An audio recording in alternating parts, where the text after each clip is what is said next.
भारताच्या स्त्री शिक्षणाची गंगोत्री म्हणून ओळखल्या जाणाऱ्या देशातील पहिल्या शिक्षिका व मुख्याध्यापिका सावित्रीबाई ज्योतिराव फुले, ज्यांनी मुलींच्या शिक्षणासाठी पाया रुजवला, अशा सावित्रीबाई फुले ज्या फक्त उत्कृष्ट स्त्री, उत्कृष्ट पत्नी, उत्कृष्ट आईच नव्हे तर एक उत्कृष्ट कवयित्री, उत्कृष्ट समाजसेविका आणि एक उत्कृष्ट शिक्षिका देखील होत्या। ज्या सावित्रीबाई फुले यांनी पती ज्योतिराव फुले यांच्यासोबत आशिया खंडातील पहिली शाळा मुलींसाठी बनवली, त्या शाळेतील प्रथम महिला शिक्षिका आणि मुख्याध्यापिका झाल्या। अशा क्रांतिज्योती सावित्रीबाई फुले यांची संघर्षदायी जीवन प्रवास कहाणी आज आपण पाहणार आहोत। नमस्कार, मी सुरेखा आणि आपण पाहतात तारा न्यूज।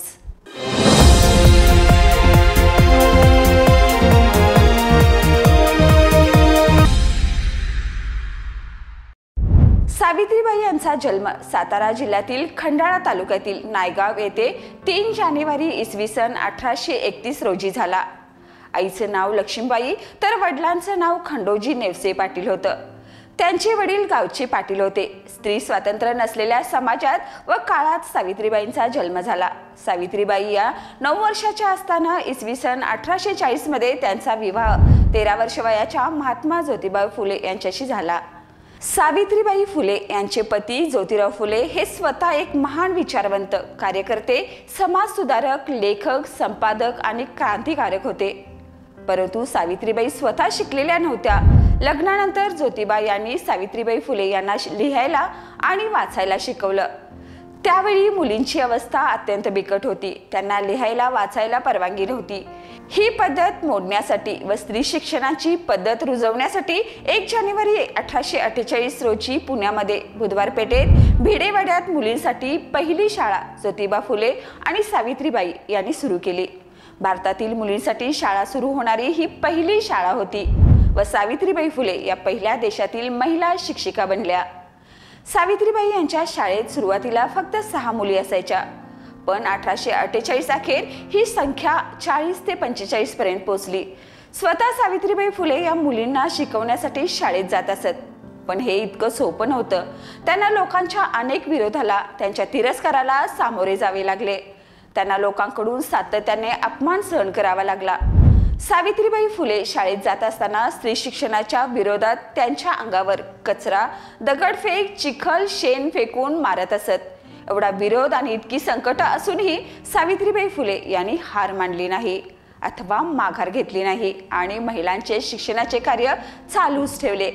खऱ्या अर्थाने त्यावेळी सावित्रीबाई फुले सामाजिक क्रांतीची प्रखर ज्योत झाल्या होत्या। शिक्षणाच्या प्रसारासाठी अन्य सामाजिक क्षेत्रातही काम करणं गरजेचं आहे। स्त्रियांचा आत्मविश्वास वाढवणे गरजेचे आहे हे सावित्रीबाईंनी ओळखले होते। कमी वयाच्या मुलींचं वृद्ध माणसासोबत विवाह करण्याच्या प्रथेमुळे अनेक मुली 12 ते 13व्या वयात विधवा व्हायच्या। ब्राह्मण समाजामध्ये विधवा पुनर्विवाहास अजिबात मान्यता नव्हती। पतीच्या मृत्यूनंतर अशा महिलांना सती जावं लागत असे। तिला पतीच्या चितेवर जिवंत जाळलं जात असे। त्यांचे केशवरपण करून त्यांना कुरूप बनवलं जात असे। इतकी भयानक अवस्था त्यावेळी होती। त्यावेळी महिलांची व विधवा स्त्रियांची ज्योतिबा फुले यांनी याला उपाय म्हणून बालहत्या प्रतिबंध गृह सुरू केली।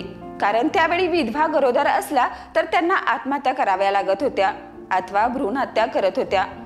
कारण जन्माला आलेल्या मुलाला दुःखाशिवाय काहीच मिळणार नाही हे त्यांना माहीत होतं। सावित्रीबाई फुले यांनी बालहत्या प्रतिबंध गृह समर्थपणे चालवलं। फसवलेल्या किंवा बलात्कारामध्ये गरोदर झालेल्या विधवांचं त्या बाळंतपण स्वतः करायच्या। या गृहातील सर्व बालकांना सावित्रीबाई आपलीच मुलं मानत असत। सावित्रीबाई फुले आणि ज्योतिबा फुले यांना स्वतःचं मूल नव्हतं। या बालहत्या प्रतिबंध गृहामध्ये जन्मलेल्या काशीबाई ब्राह्मण विधवेचं मूल त्यांनी दत्तक म्हणून घेतलं। त्याचं नाव यशवंत ठेवलं। केशवरपण म्हणजे विधवा स्त्रियांच्या डोकावरील सर्व केस कापून टाकण्याची पद्धत बंद करण्यासाठी न्हावी समाजातील लोकांचं प्रबोधन करणे, पुनर्विवाहाच्या कायद्यासाठी प्रयत्न करणे अशी अनेक कामे सावित्रीबाई फुले यांच्या कल्पकतेतून पार पडली। सत्यशोधक समाजामध्येही सावित्रीबाई फुले यांचा मोलाचा सहभाग असे। जुलै 1887 मध्ये ज्योतिराव फुले यांना पक्षघाताचा आजार झाला। 18 नोव्हेंबर 1890 मध्ये ज्योतिरावांचं त्या आजारात निधन झालं। अंत्ययात्रेच्या वेळी जो टिटवे धरतो त्याला वारसा हक्क मिळत असल्याने ज्योतिरावांचे पुतणे आडवे आले आणि त्यांनी ज्योतिरावांचा दत्तक पुत्र यशवंतरावांना विरोध करू लागले। त्यावेळेस स्वतः सावित्रीबाई फुले धैर्याने पुढे आल्या आणि स्वतः टिटवे धरले, अंत्ययात्रेच्या अग्रभागी चालल्या आणि स्वतःच्या हाताने ज्योतिरावांच्या पार्थिवाला अग्नी दिली। यशवंतराव हा विधवेचा मुलगा असल्याने त्याला कुणीच मुलगी द्यायला तयार नव्हते। तेव्हा कार्यकर्ता ज्ञानोबा कृष्णाजी ससाने यांच्या राधा नावाच्या मुलीशी सावित्रीबाई फुले यांनी स्वतः 4 फेब्रुवारी 1889 रोजी यशवंतरावांचा विवाह करून दिला आणि हाच विवाह महाराष्ट्रातील पहिला आंतरजातीय विवाह ठरला। महात्मा ज्योतिराव फुले यांच्या निधनानंतर सत्यशोधक समाजाच्या कार्याची सावित्रीबाई फुले यांनी धुरा सांभाळली। आपल्या विचाराचा प्रसार त्यांनी आपल्या विविध साहित्याच्या माध्यमातून केला। 1897 मध्ये पुण्यात प्लेगच्या साथीने थैमान घातलं होतं। हा जीवघेणा आजार अनेकांचा जीव घेत होता। त्यातून उद्भवणारे हाल ओळखून प्लेगच्या पीडितांची सेवा करताना सावित्रीबाईंनाही प्लेग झाला। त्यातच 10 मार्च 1897 रोजी वयाच्या 66व्या वर्षी त्यांची प्राणज्योत मालवली। स्वतःच्या प्रकृतीची पर्वा न करता सावित्रीबाई फुले यांनी प्लेगच्या रोगांची सेवा केली। आपल्या शेवटच्या श्वासापर्यंत त्यांनी समाजसेवा केली। सावित्रीबाईंच्या सामाजिक कार्याबद्दल कृतज्ञता म्हणून 1995 पासून 3 जानेवारी हा सावित्रीबाईंचा जन्मदिन हा बालक दिन म्हणून साजरा केला जातो। अशा पद्धतीने सावित्रीबाई फुले क्रांती ज्योत बनल्या। स्त्री जीवनात क्रांती घडवणाऱ्या, ज्ञानज्योत प्रज्वलित करणाऱ्या सावित्रीबाई फुले या समाजासमोर आदर्श ठरल्या। स्त्री पुरुष समानतेचा पाया घालणाऱ्या, दलित बांधवाच्या हक्कासाठी लढणाऱ्या, स्त्रियांच्या प्रतिष्ठेसाठी झटणाऱ्या अशा या क्रांती ज्योतीला सतशः प्रणाम।